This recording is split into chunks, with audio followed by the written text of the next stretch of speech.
Welcome to another edition of How to Build Lifetime Cash Flow Through Real Estate Investing. I'm Khleif, and I am thrilled you're here. And I know you're going to get value from the gentleman I'm interviewing today. His name is Matt Picheny, and I met Matt at a one-day event that he was emceeing up in Boston recently for some friends of mine. And so Matt is in about 2,000 doors passively and actively. He's the managing partner at MJP Property Group, and their website is mjppg.com.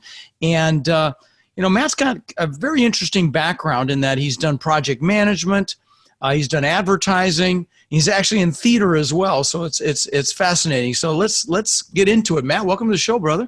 Hey, Rod, thanks for having me on here. It's a real pleasure. Absolutely. Now, you were just saying right before we started recording that you also run a meetup, and where is that exactly? I do. We run a meetup in Newton, Massachusetts, so just outside of Boston. Okay. We meet monthly, and the whole point of it is to educate people at all different levels, whether you're just never done anything in real estate or you got 5,000 doors, to just come together and help one another. And we have good topics, but it's really more about the networking and building the relationships with one another. Sure. Well, we were talking about where you could add the most value on the show, and you speak regularly in front of your meetup, obviously, and you were starting to talk about a deal you just did, and the title of your little presentation called "With the Help of My Friend." So why don't we talk about that? That sounds like a great topic, and how you took that deal down, and why don't we go there? Oh, thanks, Rod. Yeah, I titled it "With a Little Help from My Friends," probably because I'm just such a big Beatles fan, and there's that famous Beatles song. But I really think that's really what has helped me get deals, especially in such a competitive market that you have here, is really that relationship, building those relationships and those turning into friendships. Mm-hmm. And so what I did for that presentation in front of the group was just talk about the relationships that I've built in a particular market, how I built those relationships, and sort of how, from the time I decided on that market, which is 3 years ago, through all of the building of relationships, meeting people, putting the team together, and then talking about, all the way up to when I syndicate my deals. And so right up to the time I had an investment deck ready to syndicate. And I feel like that's sort of a thing that passive investors don't necessarily know about, or people that are looking to become syndicators. There's some great education out there teaching people how to look at deals, how to analyze it. But sort of, I feel like it's a little bit behind the curtain from, all right, once you're just about ready to get that LOI in, or once you get into best and final, to the point where that investor deck is ready and all the different mechanics that are going on. And it's important to have relationships and have a team to help support you with that. So let's talk about some of the components of your team, some of the people. I mean, sure. If just talk about the different pieces that you put together. And if you want to name names, you're certainly welcome to. You don't have to, but I'm really more interested in the roles that you brought in to help you in that process. Yeah. Well, I mean, I think the first thing, that one of the most important things when I first went into that market was... by the way, do you mind sharing the market? So you're not saying that market? Fine. It's Kansas City. Kansas City, okay. Yeah, right, Kansas City, it's a decent market. It's not a Dallas or an Orlando, right? But I think it's a nice, steady city. But just like all cities across the United States, I think people are having a hard time finding good deals. Sure. The asset prices are very, very high. Cap rates are compressed. So not any different in that market. I chose that market because I had spent some time there, and I had a very good friend who lived there, and I started going around and building relationships.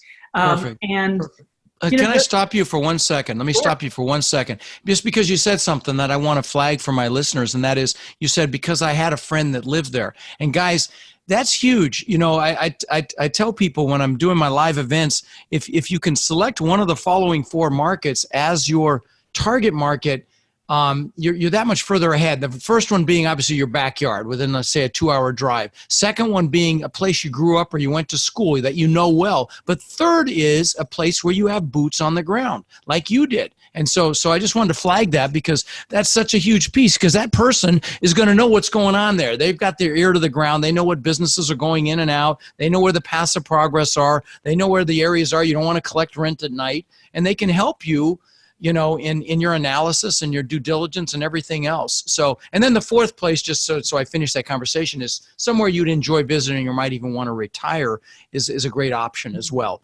But anyway, please continue. I just want to draw an exclamation mark on what you just said. Yeah, sure. And, for me at the time when I first started this, I was living in Miami, but I live in Boston right now. And in both of those cases, not really the best, at least for the type of garden style of apartment investing that we tend to do. Right. So I needed to go out of town. So I went into Kansas City. I started meeting with brokers, but I think the most important relationships that I made early on was with property managers.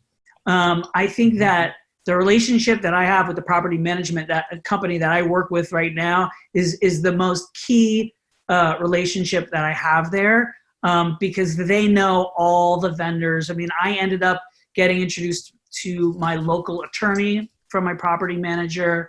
I also use a syndication attorney that's not based in Kansas. He's probably, he's based in California. But you need to have a local attorney that knows the local laws, because that's what you're signing. Right. Let me put an exclamation mark on something else you just said, and that is, Sure. You got referrals from your property management company. And guys, the best way to build your team is through referrals. There's no more yellow pages. You wouldn't want to use them even if there were. You don't want to use Google. You're going to find the best people through referrals. So I just want to flag some of these nuggets that you're throwing out there, Matt. So you've and I couldn't agree with you more on the property management thing. We just came from reviewing assets in both Louisiana and Texas, and it was night and day between the two assets based on the competency of the management. So we've got an issue in one of the markets. I'm not going to throw anybody under the bus publicly here, but we definitely have an issue in one of the markets we need to deal with, and it's management related. A good property management company will make you wealthy. So, all right, please continue. Yeah. So, I mean, those are some of the relationships. I also have a relationship with a local tax consultant. I found that to be really important. Not the last deal I did, but the deal I did before. Had I not had the conversation that I had with the tax consultant, we would not have been able to do the deal. But He had some information that the broker didn't know that, quite frankly, I think a lot of people just didn't know about. Can you be a little more specific about what happened, or is it? Yeah, it had to do with the taxes, the way they were being calculated, and where they were going up, and some new legislation that had been passed in the state. And this was actually a property that we had in Lawrence, and this was a little over a year ago. So there was just some miscalculations, I think, in terms of the way where we thought taxes were going to go, where the broker had thought taxes were going to go. In speaking with the consultant, he was very confident on where the taxes would be, and we put together a 5-year plan on where the taxes would be. And so far, we've had one increase, and it was spot on exactly like what he said it would be. So he's been key to have. Nice. He actually, just because of meeting with him, I just didn't go after a deal recently because of a major tax increase that the broker was unaware of that will be happening in Kansas City. Interesting. Okay. All right. Well, that's great. Now, let me ask you this, or let me throw something else in. Sure. This solid management company we're happy with. They just turned us on to another fantastic deal that no one else really knows about. So, that's another plus wouldn't you agree, from a property management company? Oh, 100%. Yeah. 100%. I mean, I look at them as my, partner, an equal Awesome. partner on the deal. When I'm looking at something, especially if it's a sub-market that I'm not entirely familiar with, conversation with them before I even run the numbers. Sure. Love it. So yeah, they're key. So who else? Talk about some of the other team members. Property management is a great place to start. we got the property management, we covered legal, we covered the tax consultants, the brokers, right? Sure. Developing the relationship with the brokers is key. Quite frankly, the last deal I got, I think, as far as I know, I was not the high bidder. It actually went to best and final, and I lost. It was continuing to go through its, machinations with the new buyer, and it ended up falling apart before the PSA was even signed. It was about 30 days prior to since they had awarded the contract, and it was part of a 3-property portfolio, and the seller was looking to 1031 exchange everything, so he had a very tight timeline. So this deal falling apart made everybody very anxious to get a new buyer in there. Went back to the best and final group, and I still was not the highest bidder, but I was aggressive with the terms that I was offering, number one. But secondly, I had the confidence of the broker who I'd known for about 2 to 3 years. He had seen me close a number of other deals in the area. And he said to I'm sure, I wasn't on the phone call, but I'm sure he told the client, hey, listen, we know Matt, we know he can close deals. He's being very aggressive on the terms. And I think it was. So talk about what you mean by aggressive on the terms, just for people that may not understand what you mean. So, well, in this particular case, I knew that time was the issue, right? There was a timing issue and a concern. And most people were going in with a 30-day due diligence period. Because of the team that I've created there and the faith and trust that I think we all have in one another, I was able to offer 14 days of due diligence. Nice. So half the due diligence times. So I assume you bring the property management company in to help you with that process. That's what you mean with team, and of course boots on the ground there as well. And making sure my attorney was on board with that. Right. And there was a number of other things regarding title and survey. I had to talk with the guy that we have that does our surveys to make sure he's going to be able to get that done in time, because there's things in the PSA alluding to that. There's just a number of different things that need to happen. We need to make sure we can get a plumber out there, because I like to scope every the lines, line, but, a sampling. Make sure we can get a roofer out there. Just make sure we had all the trades in place to get out there and act quickly. And we were able to do that, but also on the loan side, right? So my money was, fortunately, I didn't have to have a lot of money going hard on day one, but it was going to go hard right after due diligence. So I wanted to make sure there was no deal breakers from a financing side as well. So it was about getting everyone from the lender side out there to do the PCA, all the appraisal, everything that they need to do in enough time to get the results back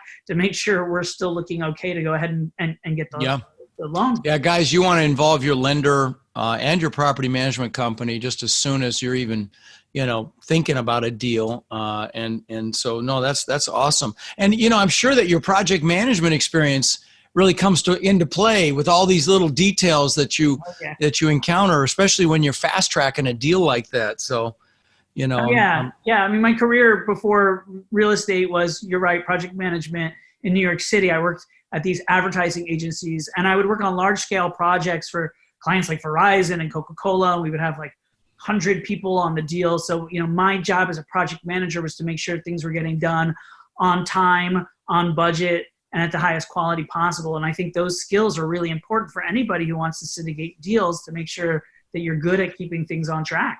Do you use one of the off-the-shelf project management softwares? We use Asana. I'm just curious if you use something like that. Well, so no, when I first started it in the business, there really wasn't a lot of project management software, and I've created Basecamp, yeah. Oh yeah, Basecamp. But I use I have a spreadsheet, a 5. So you're a spreadsheet. You're an Excel guy. Okay, I love it. All right. It's worked, and it's got conditional formatting and all kinds of neat bells and whistles within it that I think make it a good tool. But yeah, there's some great software out there. Basecamp's fantastic. I like. Yeah, we used to use Basecamp. We use Asana now, and I'm just real pleased with it. It just really has been a real game changer. And some people like Slack. Have you ever looked into? Well, yeah, we use Slack as well for our inter-office communication, but it's really it's better for that. It's not the best project management, but Asana is fantastic. We put all our documents in there. We put our pictures in there. We can assign tasks and. We love it. But anyway, so back to your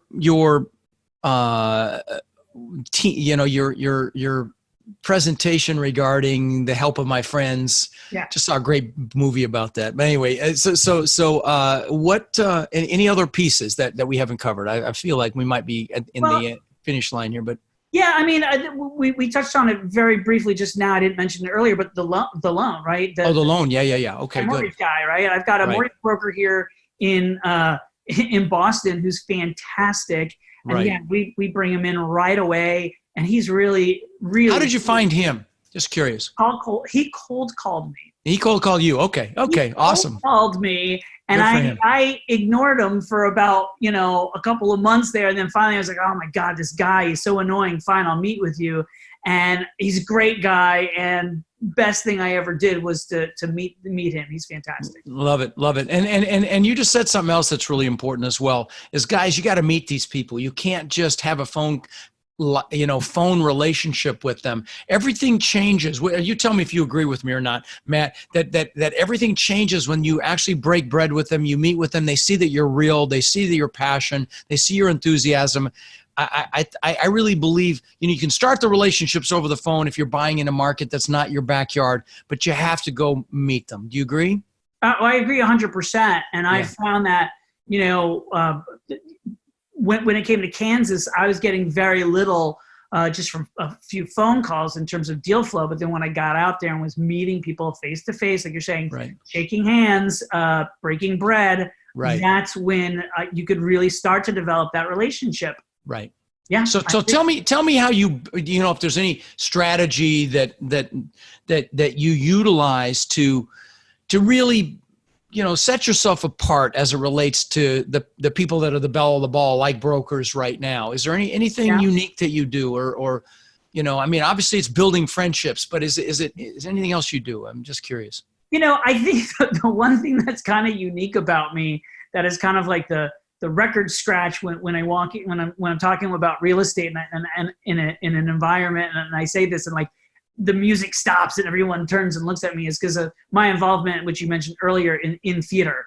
And that kind of actually is interesting because it does make me sort of stand out and people are like, wait, what do you do? What is that?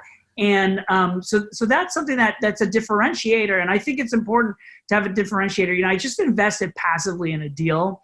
Right. And the guy sent me like a gift, like a closing gift, like when we closed on the property. And I was like, wow, that's unique. Like, no, I'm in 2000. The broker did or who did? No, the syndicator. The syndicator in the production of the theater production? No, in a real estate syndication. So I invested in a real estate syndication recently, and I was surprised and delighted to get a package delivered to my house a couple days after closing. And it was like, hey, congratulations, we closed. And I was like, oh, that's unique. That's a nice touch. That's a nice touch. Touch. And it's a uniqueness. And that's what I'm saying. Like, I think there's so many people out there doing things that if you have one thing that makes you sort of stand out and makes you unique, that's great. My uniqueness is not that I have a million doors, so I can't go into a broker and talk about, I've done a good amount of stuff, both passively and actively now, but still not, there's people who are way more successful than me so far. But my uniqueness, I think, is my passion and love for the arts. Right. And so if you can start to relate to people on that level, you can stand out from a crowd a little bit. Nice. No, that's a great tip. So guys, be authentic, be yourselves. That's really the secret. And if there's anything you can do to make yourself a little different, it really will pay off. I mean, I've heard lots of examples of different things people have done, and one guy's got a partner that has sports memorabilia, so he'll send a signed football or something to a broker or something, and whatever they're team of choices. So, cool stuff like that. But the gifts is a nice touch too. You go break bread with them and then you send them something nice afterwards. Got to be the best money you ever spent because you're setting yourself apart. Love it. Love it. So talk about some of the hurdles that you've faced, Matt. Talk about maybe a time you got your nose bloodied and either the lesson or how you handled it. Now, I know you weren't ready for this question, so sorry about that, but just wing it. No, that's good. It's good. In terms of getting my nose bloodied, I think I got beat up quite a bit when I first started trying to get into the syndication game. From a passive investment standpoint, that wasn't too hard. Right. I invested in some deals I probably shouldn't have and learned the hard way and learned how to look at deals better.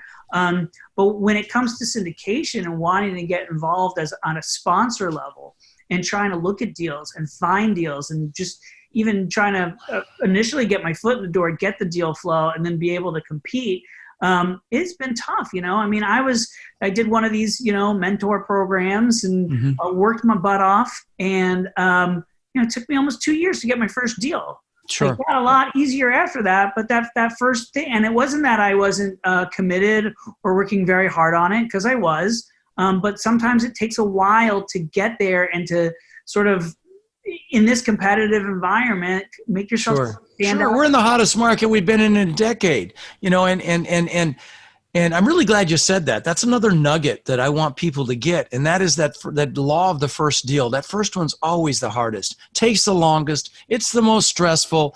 But once it's done, it's like, my God, that's all there was. Bam. And then they're like, they're like dominoes. I see it with my students all the time. You get the first one and then I blink and they're at 1,000 doors or more. And it's like, wow. And so, no, absolutely couldn't agree more. And so those of you that are trying to make this happen, and I shouldn't have even used that word, those of you that are committed to making this happen, recognize the fact that, God's delays are not God's denials, or whatever you believe that it will happen, you just got to stick with it, keep studying it, keep evaluating deals, keep building relationships, and it will pop. So don't get frustrated. I'm really glad you said that, Matt. So let me ask you this, buddy. What did you have to give up or sacrifice to get to the success that you're at so far in your career? That's a good question. Let me think for a second here. What did I have to give up or sacrifice? I think for me, a certain amount of So time, Sure. and the what am I looking for? Sort of assurance or stability. I would say stability. So for me, the way that I got to where I am now was, working, I think, my butt off. When I lived in New York City and being able to put together some finances. By squirreling it away and saving up money. So then I had capital to start deploying, and luckily deployed into some good things. And I've had some losses too, right? But right. That sort of helped me get to a point. And then about 4.5 years ago, when my wife got a really cool job opportunity and we moved from New York to Miami, that's when sort of I let go of the stability and kind of just jumped out of the parachute and said, you know what? I'm going to do this real estate thing full time. I had been doing it part time for 10 years. But it was scary. Luckily the investments that I had done, both we invested in some Broadway shows and also some real estate that were all doing pretty well enough where, okay, we did that. My wife had a job and let's see how this goes. But it was scary. Still a little scary, and that fear can paralyze you. That's why I tell people, don't do what you did.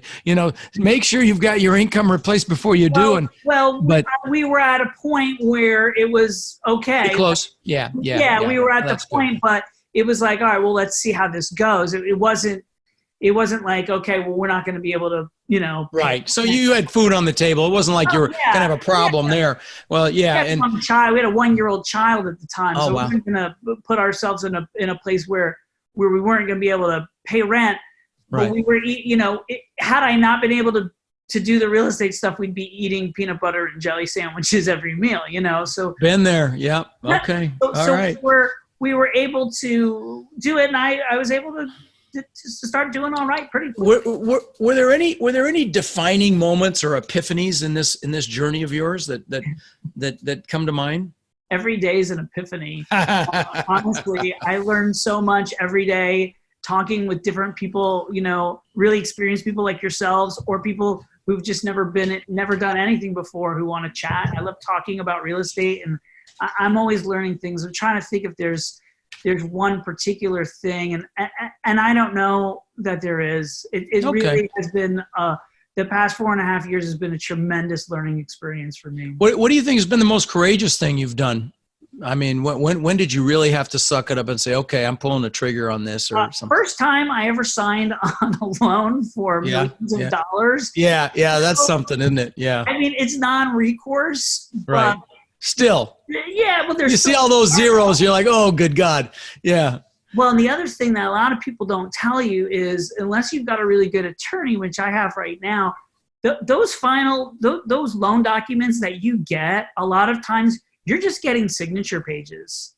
Mm-hmm. And you're signing signature pages and FedExing signature pages over, and you have not seen the actual documents. Now, right. You've hopefully seen the Fannie Mae template, but you have to get your signatures to, at least every deal I've been involved, you have to get the signatures to the attorney, and then at closing, like the day before closing, and then at closing, they send you the actual documents. Now, if there's an issue, you could call your attorney and say, don't attach my signature, we're out of here, but it's all boilerplate stuff anyhow, and you've hopefully reviewed the boilerplate. But the first deal that I was involved in, I was a KP on that deal.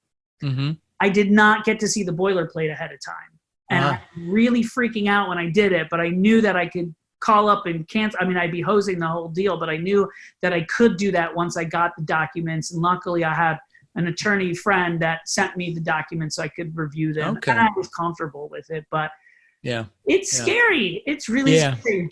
Yeah. With non-recourse, you're usually okay, but mm-hmm. God forbid you'd never do that with bridge debt. You'd have somebody scour the documents if you did some bridge debt. But have you done any bridge yet, or has it been all non-recourse?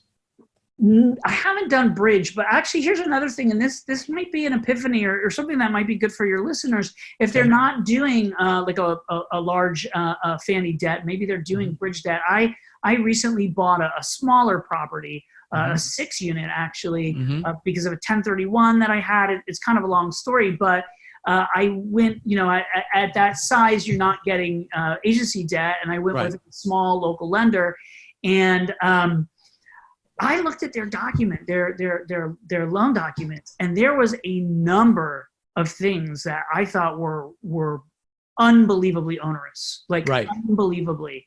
And they were the boilerplate. And I spoke with the president of the bank, and I said, hey, I can't sign these. And he was like, he said, let me review these because I haven't read them in a long time. I mean, I read them the first time, and no one has pushed back. Right. And so we found out these boilerplates haven't been changed for 10 years. Not a single person has pushed back, but the president of the bank said, candidly, Matt, I agree with you. I wouldn't sign these either. And he went back to the attorney for the bank and got them changed. Yeah. And so you can get things changed, and you should. With a local bank for sure. Yeah, with a local bank for sure. That's great. That's a great nugget because, guys, you can negotiate with local banks. There's a lot more leeway than you're going to be able to do with like a Fannie Mae or a Freddie Mac. And really, that's a great nugget because you're right. Most people sign whatever gets put in front of them. But you've been you were in the larger commercial environment, so you're used to really studying the documents, and you're obviously analytical anyway. But no, that's a great tip. So guys, don't sign whatever gets thrown in front of you. Get legal help. That's the bottom line. Even if, because you may not even recognize something that's onerous. So get some good, competent legal help. We finally found a really good attorney we're thrilled with. And I'm not putting his name out there because I don't want to get too busy. But anyway, like a transactional guy though, Ron. I'm just curious, or is it? He's transactional. Yes, he's completely transactional. It's not the SEC person. This is a person that's like we're involved. We've had two big insurance claims recently, but one just 101 unit asset that was completely destroyed by a tornado. My partner's up there right now, looking at the first finished unit today, right this moment, and And then another one that got in a massive windstorm in Dallas. It wasn't even a tornado. Wouldn't believe the damage but there was just a tornado there as well. But anyway, we're in some possible, I don't think it's going to go to litigation because, we've got, very, very solid grounds to stand on. But that kind of a person. And he's the guy that reviews our loan documents and,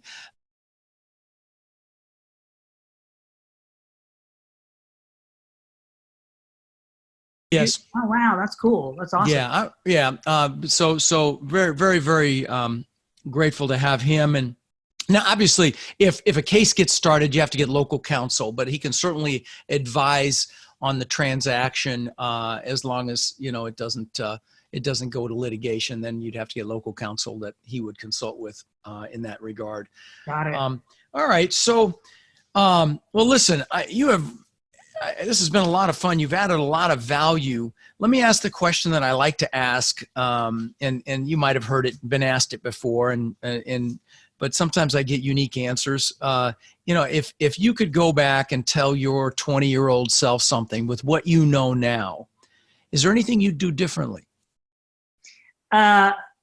Well, yeah. I mean, I think the classic thing that everyone says when it go comes bigger, faster. Buy more earlier, Right. The thing that kind of, you talked about epiphanies. I mean, well, I ended up kind of sort of doing a house hack, but not really, but not realizing it until then I learned about house hacking. But yeah, man, if I could have gone back to my 20-year-old self, I would have said, yeah, buy something, buy a duplex, buy a fourplex and house hack it. I mean, I know guys who come to my meetup who are doing that here in Boston area, and they're on their second, their third, and they're doing really well for themselves. Right. Living free, and then when they move out, and they're making cash flow and yeah, love it.